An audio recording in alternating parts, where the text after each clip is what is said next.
Welcome into the Happy Hour podcast, and it's now time to debut Massie's new song. We left without having a caution, except for when the stages were done. We figured since we're back in Austin, in their Echo Bunch they're in turn one. It was almost a wreck with Bubba and Corey. 3 spins by Kobayashi, but still boring. If you're complaining about the lack of yellows, clamoring for the days of run fellows, don't blame COTA, Xfinity was fine. I'm not lying. It's the next gen car's fault. It's an IMSA car. It's what they do. And P.S. racing in Austin. And I still love you. I still love you.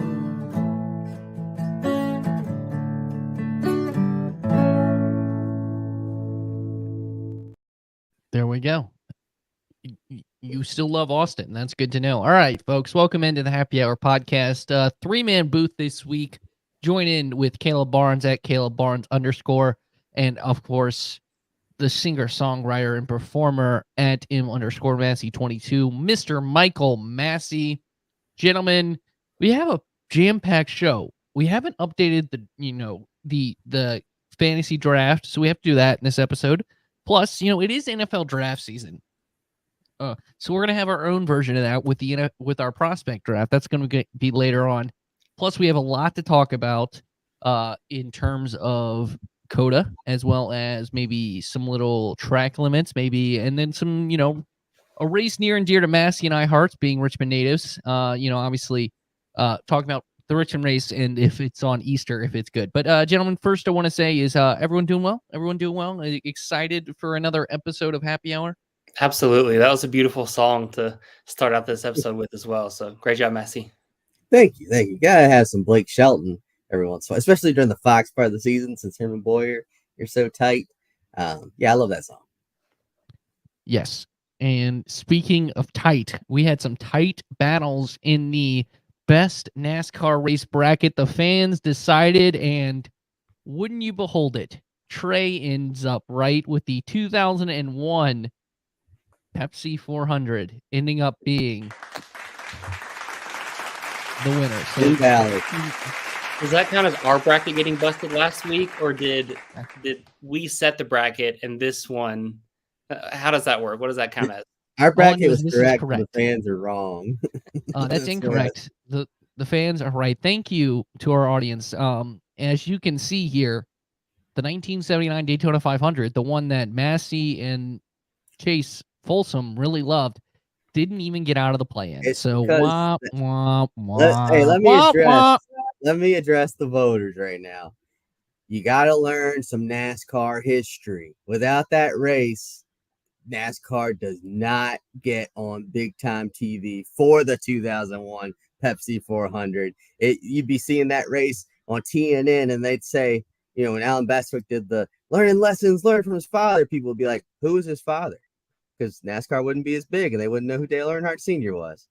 Yeah, it's not like the boom of cable TV would allow NASCAR to get on it. Yeah. No, crazy. Okay, but I was surprised at the final. It was so close, like literally that tight between 51 to 49. And so, how about that? But I don't think there were that many great options on that side for Atlanta to win that side. And plus a little recency bias, I think, goes into that as well. It was great, but I don't think it should have been the runner-up. That's a debate for another time. But as always, let's get into the show. As always, sit back, relax, crack open that cold one, unless you're Caleb or driving, so please be responsible. Let's enjoy the show. And, you can drink some water while you do it. That's what I do. But let's get right into it. And Mr. Massie, you're first. I had to go look at our sheet. So rumors came out, I guess, today after COTA, that Long Beach, NASCAR is maybe buying Long Beach, which is maybe their decision to replace Fontana for, the time being. To add more context, IMSA, which is owned by NASCAR, does race at Long Beach the same weekend as IndyCar when they do the Long Beach Grand Prix. But you wanted to talk about maybe the rumors, maybe leaving COTA, but overall the amount of road courses maybe going to be on the schedule.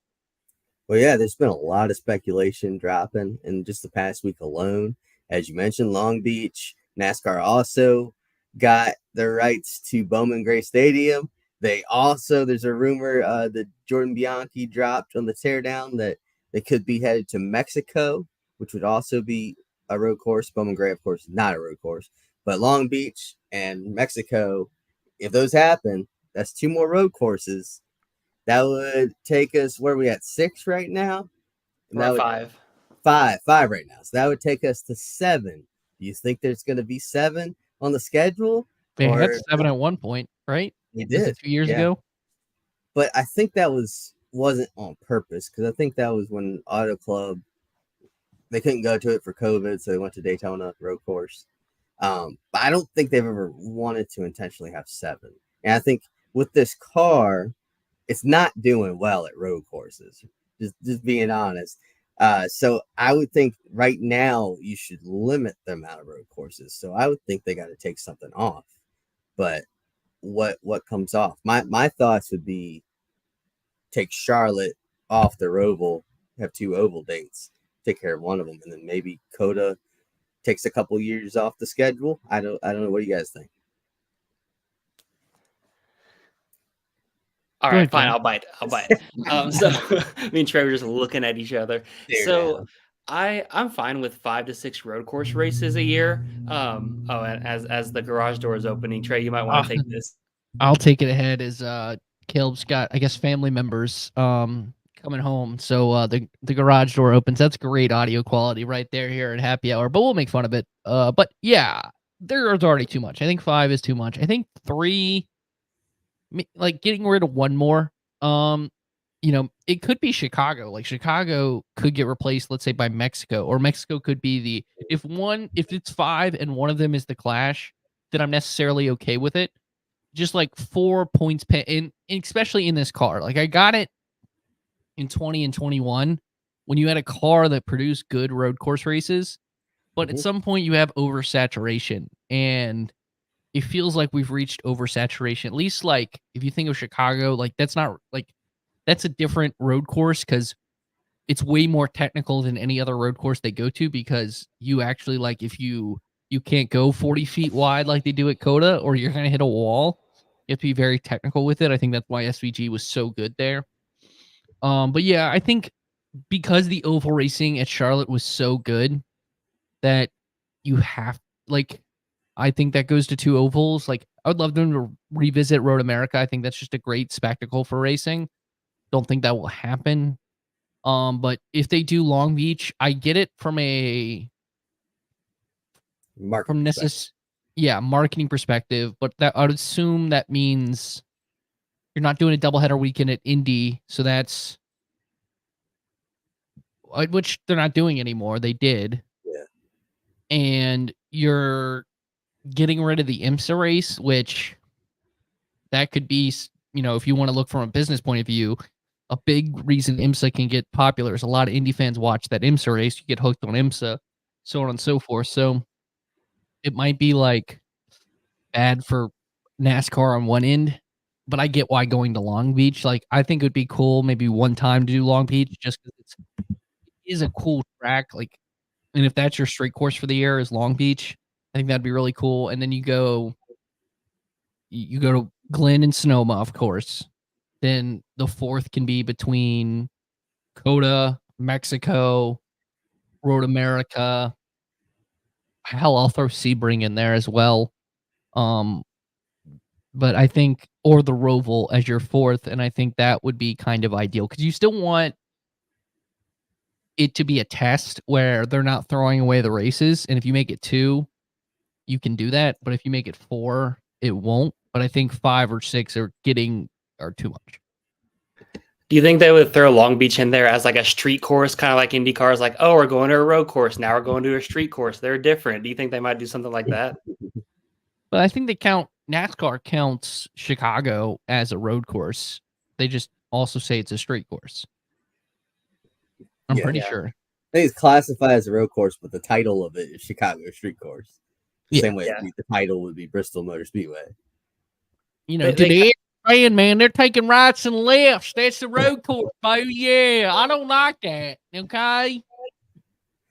They really missed it. Like the early Gen 6 was kind of rough on mile and a half, got super strung out, but then late Gen 6 was great. And they're like, oh, we need to add more short tracks on mile and a half. And they've thrown in Wilkesboro. They're building Auto Club as a short track now. And they started that right when the next gen came in and kind of undid it all, like you mentioned earlier, Massie. But I think maybe they'll look at like pausing it or something or like going down a little bit. I'm fine with the number of road courses that we have now, but just the car doesn't suit it really well. I would really like to see him, though, focus on fixing the car first before trying to add more road courses or go to different road courses. And honestly, I have statistics. We can argue about this if you want. I've been doing some research. Let me do this properly. Caleb, I have to introduce this properly. Caleb Corner. I haven't brought up any stats yet, but I think COTA is the second best road course on the NASCAR schedule right now. Maybe first. I don't know. It's up there top two. Is this for your topic? No, this is just like a hot take that I'm throwing out. That like people, back it up. Go ahead. Complaining about the racetrack and saying, "Oh, we need to get this track off the schedule." But you look at Watkins Glen and the Indy Road Course, and I know that one's off the schedule. And both of those races in the last runs after everybody made their final stops, there were 0 on-track green flag passes inside the top 10. And COTA, I know they were super spread out, and this number is not a lot, but in the final 15 laps, there were 5 on-track passes. And a lot of that was Christopher Bell driving through the field. The only track that's had better numbers, because looking back at Road America and their last kind of 15 laps, they were like 3 to 5 passes. The Roval last year, they had a late caution, but in the last 9 laps after they got spread out again, there were 2 passes in the last 9 laps. Sonoma's the only road course that's had more than that over their final green flag run after pit strategies all played out.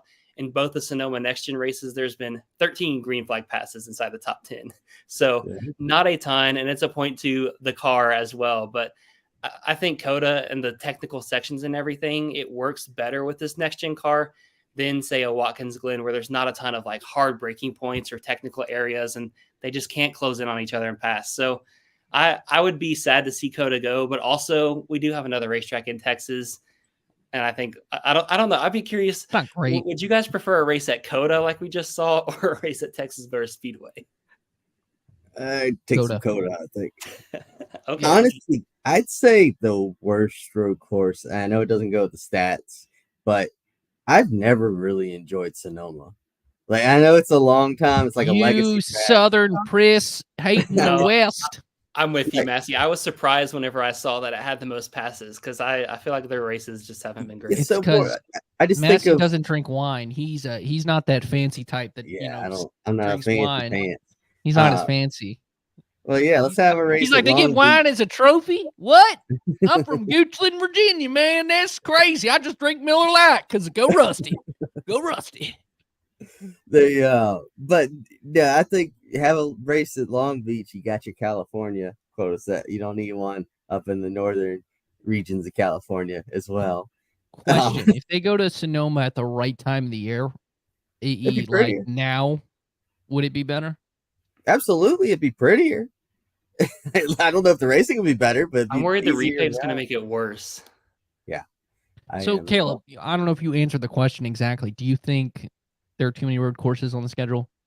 No, I think there's a perfect amount of road courses on the schedule, but like I would be in support of one more. I would be in support of one less, but I think we have 6 super speedways and they're all repeating, and we have 5 road courses and none of them are repeating. And I know the car doesn't race well at it, but I'm hoping they'll focus.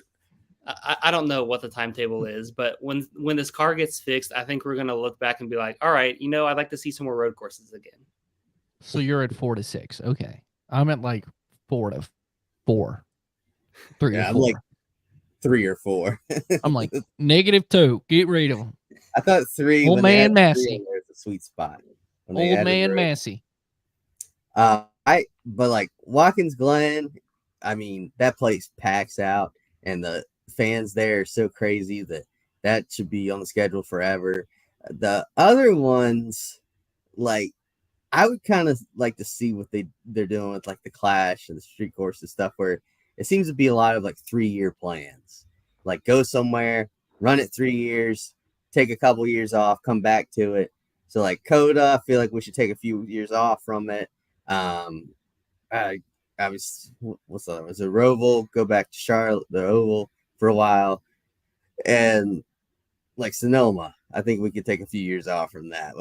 What am I forgetting? I feel like I'm forgetting one in there. Road America. Yeah, Road America. Go back Indy, there. they switched. What they did the road course for 4 years? Yeah, 3 or 4 years, something like that. Yeah, see how the Oval does first. If it stinks, you can always go back to the road course. But yeah, I want to see a rotation. Like the Chicago, I kind of feel like either this is the last Chicago or next year's the last Chicago. Like, especially with all the politics involved behind that too. So I could definitely see that coming off the schedule to go somewhere else. I just hope that, the Iowa date for this year was supposed to be for Montreal. I hope it's not one and done in Iowa. I hope they don't just take that date and put it somewhere else. I think it's gonna be a good race. I hope Iowa's gonna be a good race. Maybe they'll have Caitlin Clark there. Hey. Who knows? I feel like Caitlin Clark. I feel like we mentioned her a couple times. We might get an extra, boost. So I'll do that. Let's move to our next topic. Caleb, the floor is yours when it comes to one thing that maybe wasn't great at COTA, in at least your mind, was a lot of track limit penalties. They were handing them out, as I titled this, like Oprah. You get a penalty. You get a penalty. You get a penalty. Everybody gets a penalty. Was that a little loud? Sorry, guys. Thank you, Nebraska. The whole state of Nebraska telling us we're doing a great job. So thank you. Go Huskers. Dylan Raiola will do great this year. I hope that makes you feel great. But Caleb, we'll go to your topic. Yeah. So we saw all the track limits penalties. Now that was mainly on during the Xfinity race. We saw a few in the Cup Series race, but I kind of feel like, and I can expand more on this later, but I'll hear your thoughts first. But I kind of feel like if we're going to do track limits, it needs to be more of an all or nothing scenario. It's so frustrating to me that we're like, oh, we have these S's and there's 10 kind of S's, but we're only going to apply track limits to half of them. And then the back half of the S's, whatever. And then the second half of the track, I think, is completely different. And we can still talk about track limits on them running wide on the corners. That doesn't bug me as much. But it specifically just that, like, all right, we've got this set of 10 corners, and these ones we have track limits and these ones we don't. But what do you guys think about the track limits situation? Should NASCAR look at it? Should NASCAR seek other options to enforce that or create errors? What are your thoughts on that? I think there's got to be a better way. I think they can have track limits, but the penalty should not be as harsh as it is now if you're going to have it. Because, right now it takes you out of the running to do a pass-through penalty. Or 30 seconds. Yeah. Like SVG got second and fell all the way to like the tail end of the lead lap in the Xfinity race because he did that. But there's also part of me that's like, this is NASCAR. We don't need no F1 rules. We don't need no track limits. Let them go the fastest way around the track. If they want to blow through the S's, let them do it. But they can't to some degree. I mean, so I don't know. It's just I think they should take Go ahead. They're taking like a soft approach to it with harsh penalties, and I think it should either be like a little more strict. Yeah, make it like a little more strict or nothing at all. But if you make it more strict, then make the penalties softer or give warnings at least. Yeah. One, they it was rumored that they were supposed to do it around the whole track, but they couldn't govern the whole track, so they just did the S's. I will say this. I think they should have taken the F1 model where it's like you're warned twice, and then the third time you get a 5-second time penalty. Because to me, especially if you have that late race restart, 30 seconds is way, way too much. It basically, like, because SVG didn't get stage points, it looked like, even though he dominated the race, like he had an awful day because he finished 27th. So I just personally think, like, their enforcement of it was really weird and not ideal. And also, like, it allows a warning because most of the penalties came from, like, some dude following some dude in the S's, and that's where they got the penalty. It wasn't them intentionally. They couldn't see. Yeah, they couldn't see the corner. So that's why if you do the warning system, at least you could be like what Connor Zillish did. The third time it happened, he kind of said, all right, no matter what, I'm going to take a half a car length outside of this car, so I'm good. So if you, in theory, you would fix the problem with warnings and a 5-second time penalty, which basically could mean two things. The way you would enforce it is either 5 seconds at the end of the race or at the next pit stop, you just hold them for 5 seconds like they do in F1. And I think that's would work best. See, honestly, I don't know about that, though. I just don't want NASCAR making more judgment calls. I don't know why we haven't gone back to the turtles. We used those the first year at COTA. We didn't really see the effect that they had on the race because it rained, at least in the Cup race, because of the rain and everything. But like we saw them kind of on the inside of those curbs. And then I would even like to see those turtles be placed around the entire track, like all the corners. And if you want to keep the guys from running out too wide, you can put those turtles on the outside of the racetrack. So they could, I mean, heck, they could run over it like they do at Sonoma, where they used to, like, you'd see them come flying off that corner and pop up over it. And like, they could maybe do that. I know these next gen cars aren't as good with that, but I just, especially the one that makes me the most upset is turn 8, because you've got turn 1, they're all sharp turnaround, running wide. And then 2 through 7, I think, were the corners where they're like, no, nothing at all. You can't be on the other side of the rumble strips. Then you get to turn 8 and they're all the way in the grass and there's dirt on the racetrack. It doesn't even look like a paved corner. And it honestly, I feel like it looks awful where the cars are running. And then the track itself looks awful as well, just with all this dirt sitting on there. So like, if you put turtles down there, we're not gonna do what we did to the Daytona bus stop and pave an extra part to put the turtles. But I think if you put it on like the edge of the red there by the dirt, and then kind of police it like the Roval, where if you miss it, it's a stop and go. I think that would be a better way to police that. What do you think about that, Massie? I think, yeah, I'd like the turtles. And, it does give me flashbacks to like Robbie Gordon. He'd have, 3 wheels on the ground because the 4th wheel is kicked up, bouncing off those turtles back and forth. And that's always fun to watch. Adds like another skill element to it. But I also remember the Indy Road course. You remember where the turtles are basically like jumps and they would just destroy your car. But that was because they put those the big wreck happened though as well. Yeah, I kind of liked those, honestly. I think I'm in the minority, but like, you should have some kind, like, that's your penalty. You run over that thing, you run off the track, that you have consequences, and that's not a judgment call. It's whatever happens to your car after you hit that.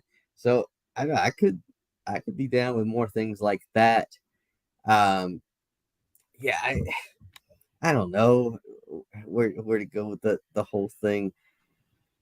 It's just, the other thing is like the forcing off.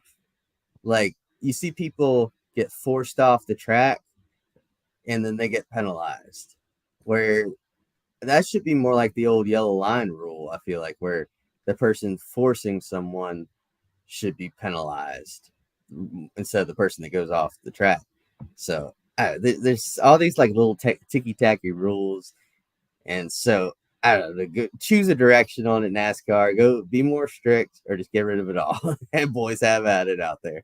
I mean, honestly, if Chase Elliott would have just spun out there instead of like trying to save the car, like he would have lost much less time if he just spun out, because he either would have went to the gravel and stopped and brought out a caution because he got stuck, or a little loop and then he's back rolling again. And I don't know if they still would have penalized him for missing for cutting the course or whatever if he spin out there. But like versus, I mean, it was obvious he wasn't trying to make up any time. But that kind of a penalty is kind of ridiculous, I think. Yeah, absolutely on that. All right, let's move to our next topic. It is now my turn. This weekend, Sunday night Easter race. This has been done before with the Bristol Dirt Race. If you look at the schedule, NASCAR has built this window with the Xfinity race starting Saturday at 1:30. So they're going to end roughly mid-afternoon in Richmond. And then they'll have a late night Easter race. And I know a couple of teams are saying they're going to fly their teams back to Charlotte and then to the race to celebrate Easter with their families. But my question is kind of simple. This is another experiment of racing on Easter Sunday at night, like they did for the Bristol Dirt Race for the first time. I believe the first, the first time was during the day. Yeah. And then they went to the Bristol Night Race or the Bristol Dirt Night Race. It was not the Bristol Night Race. But Massie and I will both be in Richmond this weekend. We will be suffering Sunday night. Watching these races late as we both have to work on Monday. But what are your thoughts on doing, this schedule? And do you think NASCAR should be racing on Easter Sunday?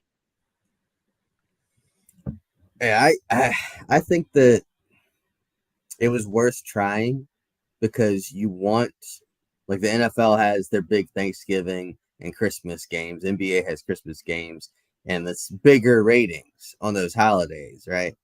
I think so. NASCAR could have carved out their own, and they tried that with the Bristol Dirt. And I think it's a little bit of a ratings bump compared to what it would have done, but I don't think it's enough to rob the teams of another off week of a holiday week with their family. I think attendance suffers because of it. Richmond will not sell out this weekend. Not that it would anyways, but I think there'll be even less people there because it's on Easter. And I just don't think it's worth the thing. I think you tried it. Great. Let's move on. Put that as an off week again.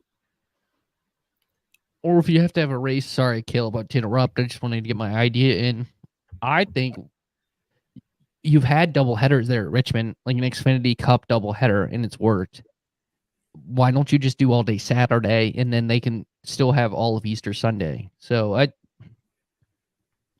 think for our fan, if they want to celebrate Easter, they can still go to the race on Saturday and then, go to their service on Sunday.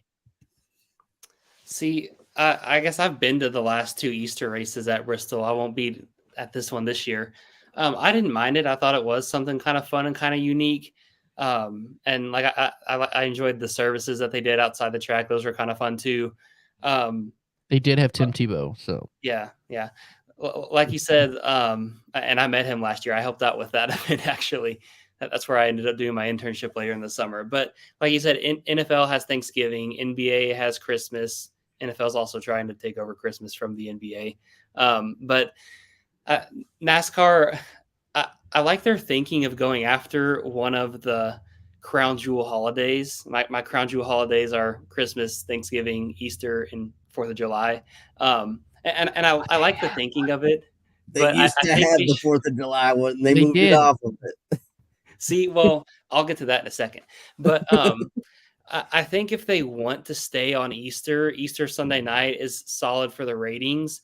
But you got to give the teams another break or something, like a spring week off, because that's what Easter used to be. And then this year with the Olympic break, we've got that, of course. But in years past, the 1 week in the summer off as the only week is kind of ridiculous for teams to have to do that.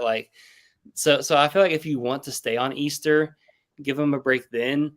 If not, and if you really want a holiday, I mean, you're NASCAR, you're patriotic, Southern, redneck, all this stuff. Make it go out of your way to race on 4th of July. I don't care if it's on a Tuesday or a Wednesday. Partner up with something, like market the heck out of it. Come up with this big fireworks show that you're going to do around the event, and go to one of the bigger tracks, one of the bigger towns, and have a big race. started at 4 in the afternoon, something like that, to where it's going to finish right at dusk. And then after the race goes off, you can have a massive fireworks show. Oh, yeah.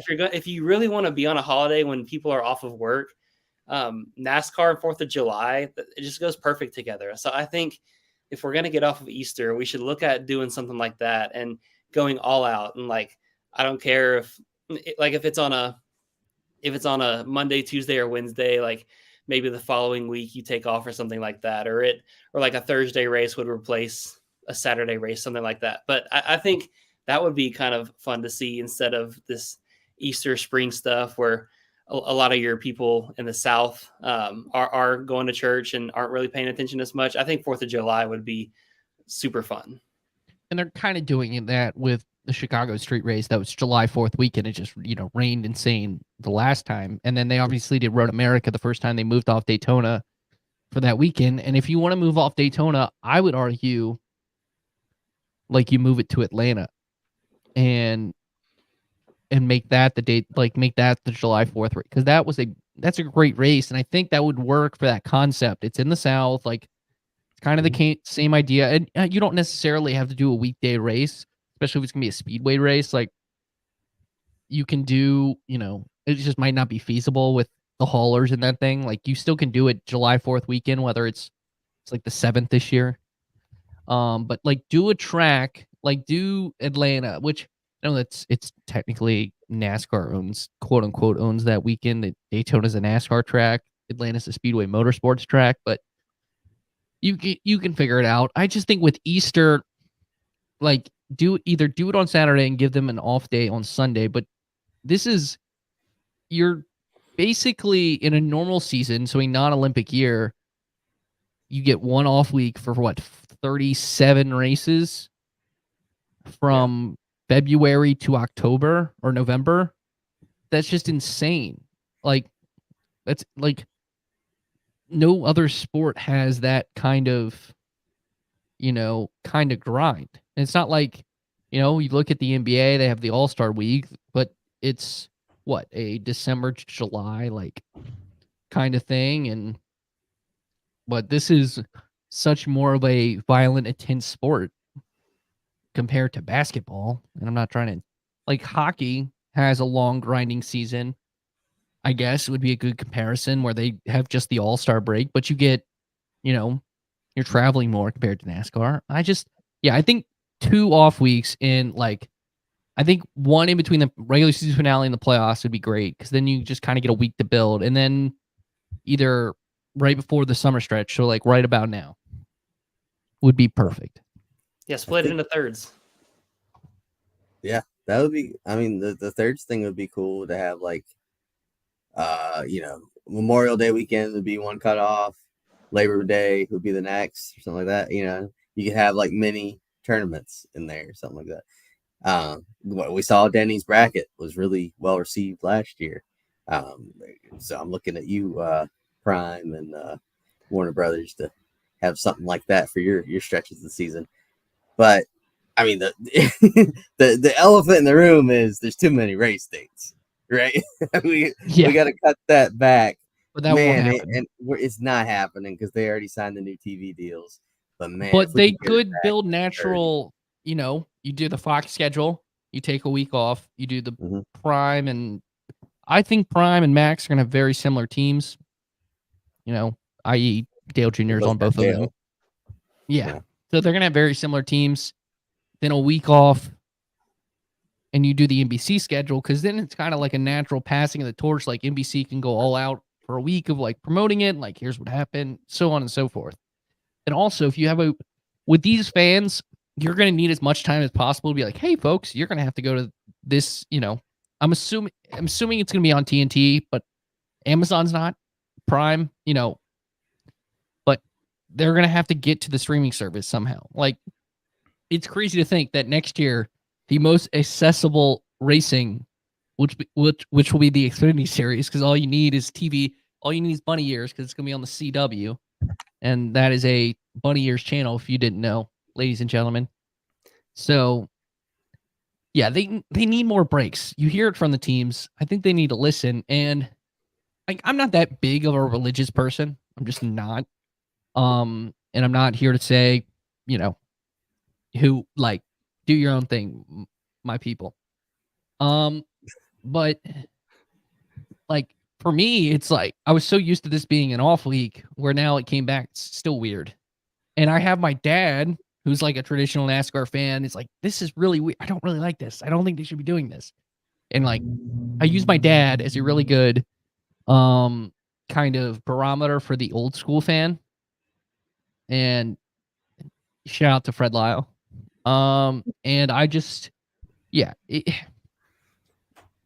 like they took two big risks. NASCAR's taken two big like schedule risk in my opinion the last couple of years. It was the Easter, and then it was moving Daytona.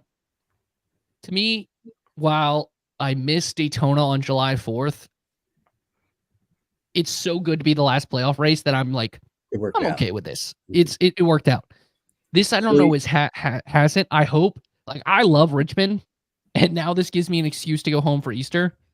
So like I'm happy with this. I just think they would do it if they did a Saturday doubleheader. You'd still do an Easter celebration with it. It would allow the families and the teams to still celebrate Easter how they ever want to.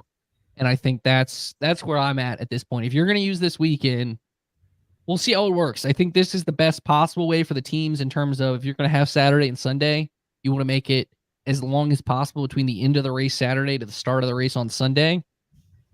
But we'll see. Well, and honestly, this Richmond race has not. Sorry to interrupt. I will say this though, Richmond race has not been on Fox in quite some time. It's typically an FS1 race. Yeah, it's on Fox. Which is a good thing. So definitely be a ratings boost. Getting that. But the action track is back. Action track. Hey, if it's cold Sunday night, we could see another Bristol with the tires. Hopefully we get a chilly one. If it's anything like the last two spring Richmond races, I think it'll be great. If it's like the last two summer Richmond races, yeah, spring ones will be good. Dear Dale Earnhardt, please make the track that I grew up and fell in love with this sport a good race on Sunday. Thank you. Race Dale. The fans are getting less access to the drivers because of this. Because the drivers, what are they doing? They're going to show up, they're going to practice, qualify, and then they're going to go home. So they're not going to be in Richmond again until 3 or 4 o'clock Sunday, right? So there's less chance to like go meet Joey Logano at the local whatever, So I feel like, and that was one of the things that Bristol a couple weeks ago was it was only 2 days of action. And because of that, there weren't as many campers as you get in the past because there's just no reason to. Yeah, you can just show up on Sunday night, or just stay show up on Sunday and leave. Yeah, or just show up Sunday and leave because it was the day race. Yeah, so the race is over at 8 o'clock if you're, Yeah, so they're kind of hurting the at-track experience with a lot of this stuff. That is true as well. All right. Let's update the Frontstretch.com draft, aka our fantasy league. But as always, reminder: if you're on Facebook, like our Facebook page. If you're watching this on YouTube, make sure you subscribe. If you're listening to the audio version, make sure you subscribe to our podcast feed. Leave that 5-star review wherever you get your podcast. Trey keeps forgetting to do that in the intro, so he's got to remind himself here. And how about we get some likes? Let's get the likes up. We got no likes on this video, so we need to get the likes up. Likes up. Come on, hit that like button for me, please. I need an Easter basket. I want some likes in my Easter basket. How about that? All right. Well, good news. Guess who's already out of the dungeon? Mr. Trey Lyle. My boy Denny is carrying me with some wins and some stage wins. Tyler Reddick gets a stage win, so I am currently tied for last place with Brian. But as we both Massie and I predicted, Brian would slowly fall down as the weeks went on. I have leaped and jumped him. Tom is kicking all our butts at 827. Massie, you're in a clear second at 776. Massie had a great weekend. He got the top 3 finishers. There we go. Yeah. And just to show people that this is on, Caleb Barnes is our scorekeeper. So I have taken it out of anyone who drafted's hands. So it's Caleb who one came up with the point system and 2 does the points for us. So it is unbiased. But it seems like someone wants someone's taken a liking to the boss. It seems like with the way this scoring is going. I don't know how, but Keselowski also kind of killed your run, Massie. He was the only one that didn't score. And Zane Smith, these are my notes that as I'm doing the scoring, I'm like, Zane, we don't need to talk about Zane. Zane Smith finally didn't have a bad weekend. Finally broke through. Like we're about to get to a prospect draft, and Zane Smith is a part of my pool, but I'm very disappointed. I took a reach on that, and I was expecting more, but you know what? It'll come. Long season. Long season. All right. Happy draft season, everyone. I'm a mock draft person. Like, I'll do them. I read them, as a football fan. I'm assuming both of you have done this, a mock draft. So we're doing a prospect draft. If we were starting a NASCAR team, all right, so we get 4. We're an elite team, so we get 4 charters. All right. But NASCAR's like, we want, we're instituting an age limit, and you have to pick people 25 and under. All right. It's the best. We'll call them prospect, but some can be in the Cup Series. So the keyword, they can be in the Cup Series. But you're building your team. And this was off of the kind of debut of Connor Zilisch this past weekend as well, where he was awesome in practice, awesome in qualifying, had basically went through the field, like at least 3 times, and was awesome, and is being touted as maybe the prospect. Kyle Larson called him a future Cup champion. Like, so that's where the idea of this came from. So, Caleb, because of all your hard work, and you're going to have to social clip this, so I figured I'd be as nice as I can to you. I gave you the number 1 pick. Massie, would you rather pick 2nd or 3rd? I'll do 2nd, because if one of you guys take my pick or something, then it'll take forever to come back. And I get 3rd, but that also means I go, we're doing it snake style. Right. So I go, I pick again, because then I would not. So I think I always get the last pick in these things, but that's okay. All right, Caleb, the floor is yours. My first pick, I think, got to take a guy that's already in the Cup Series, and got to go with Ty Gibbs. I feel like. I'm sorry, but I knew. Whenever you said first pick, I knew that was going to be the one. That was the number 1 pick.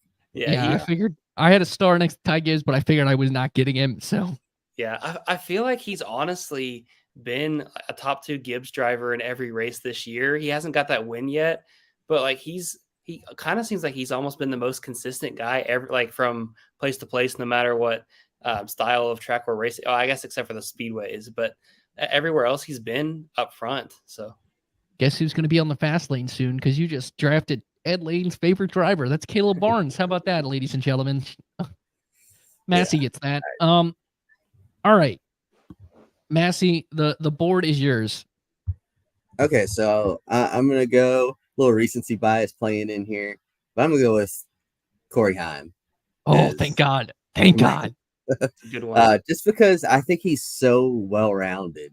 He's good at speedways, good at road courses, and I mean the guy missed a race last year and still won the regular season title, and probably should have been the champion, and seems to be a favorite again this year. And I mean, 2311 has him as their what's the word? Like LMC does as their reserve driver. He's reserve for driver. both.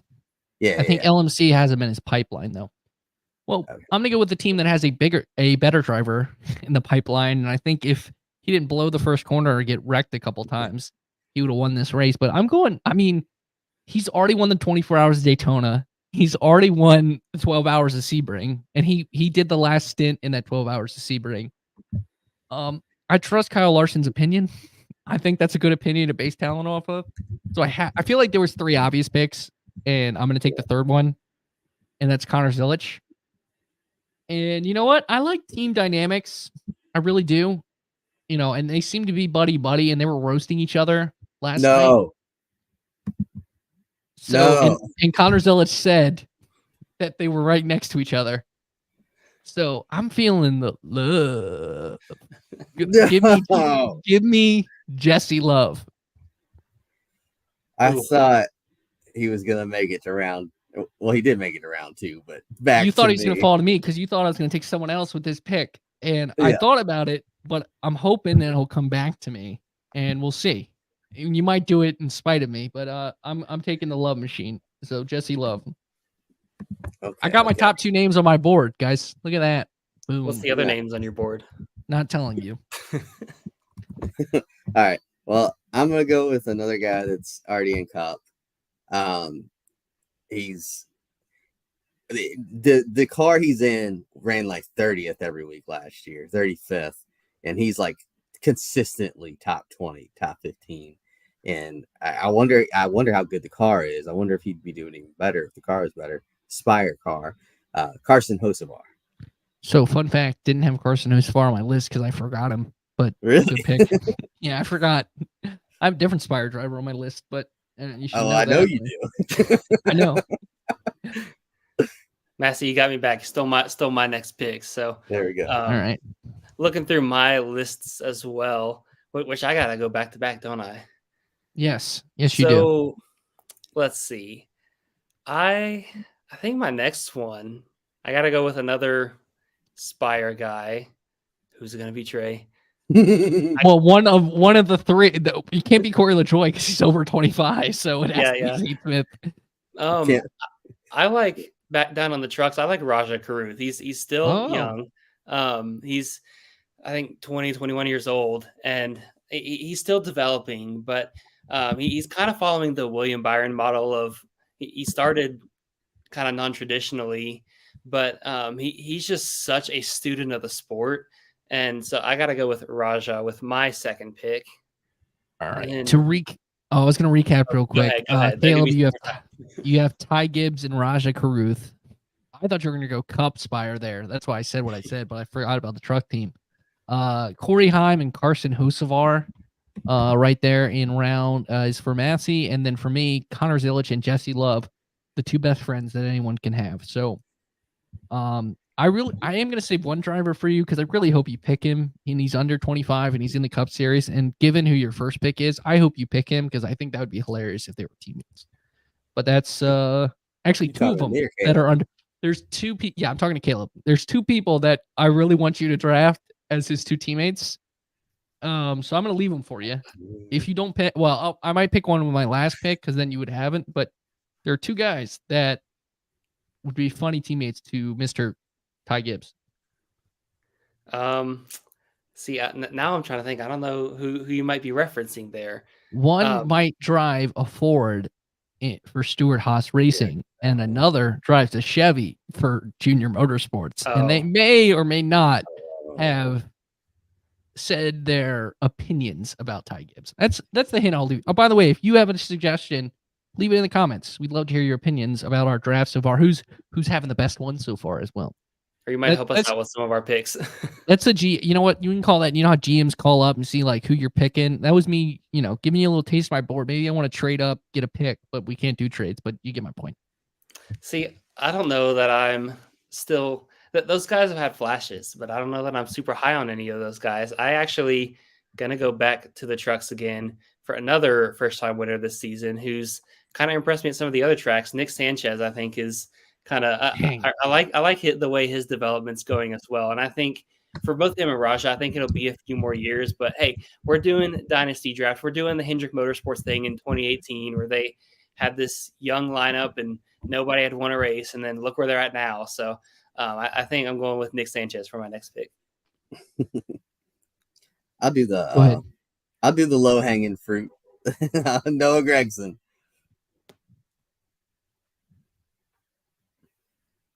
Oh, you muted yourself there, Trey.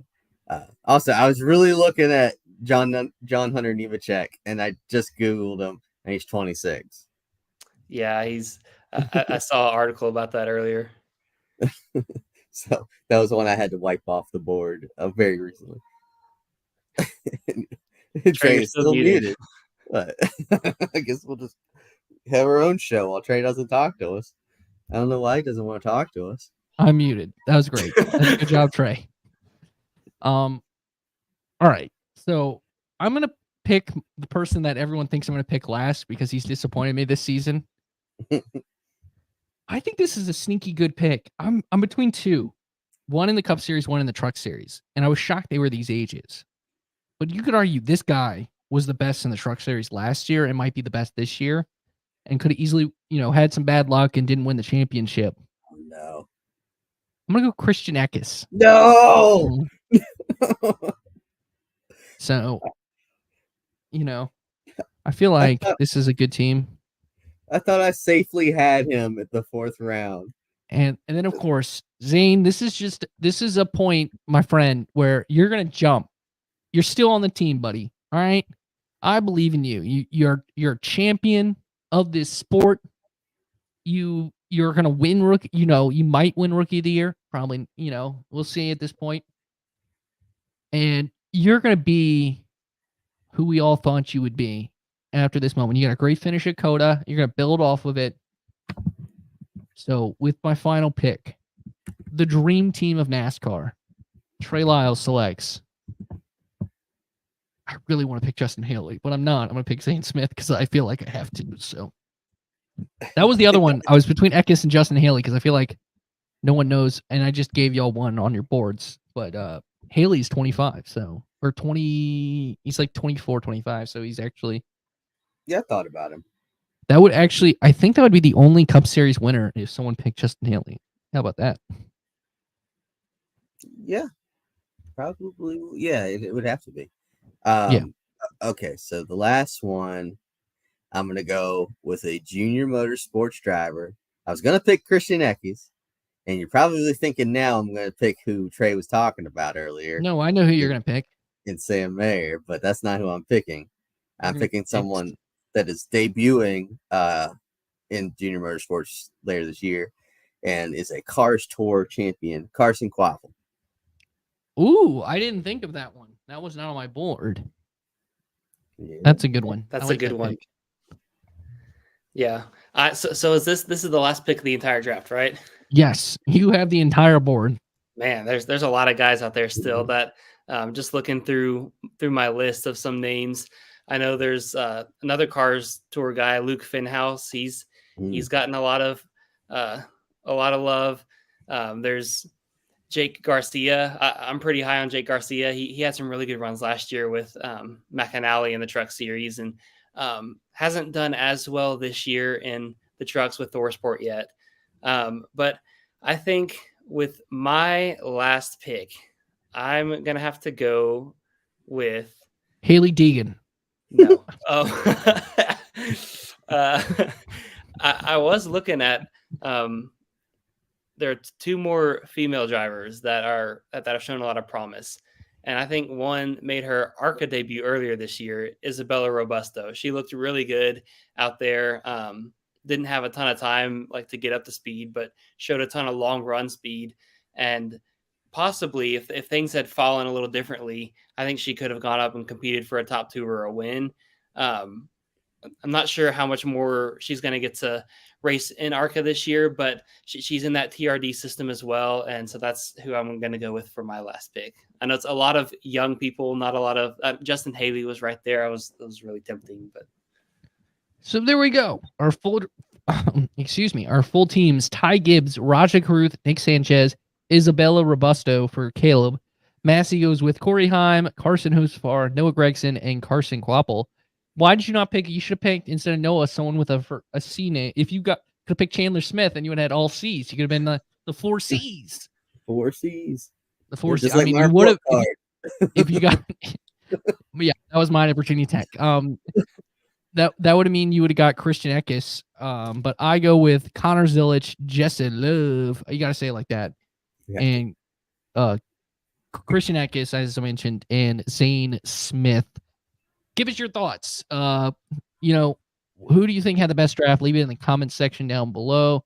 Let us know at Caleb Barnes _ at Trey Lyle VT at M_Massie22. Massie and I will be at Richmond this weekend.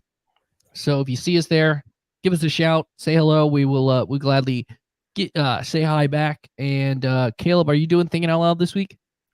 Yes, I am, and finally a night race. So I'll be sitting at home instead of driving back whenever the race starts. That's good. That's good. And Massie, are you doing fire on Fridays? Yeah. Still need to find something to write about because COTA didn't give us a whole lot to talk about. But yeah, we'll find something. You can write. Oh, and also, I'm going to Orange County Speedway Friday night for the Burton's charity race. Ward Burton is driving. Ward Burton, the charity race in Orange County. Name I've never met more of an opposite set of brothers than Ward and Jeff Burton, but they're great. All right, that's awesome.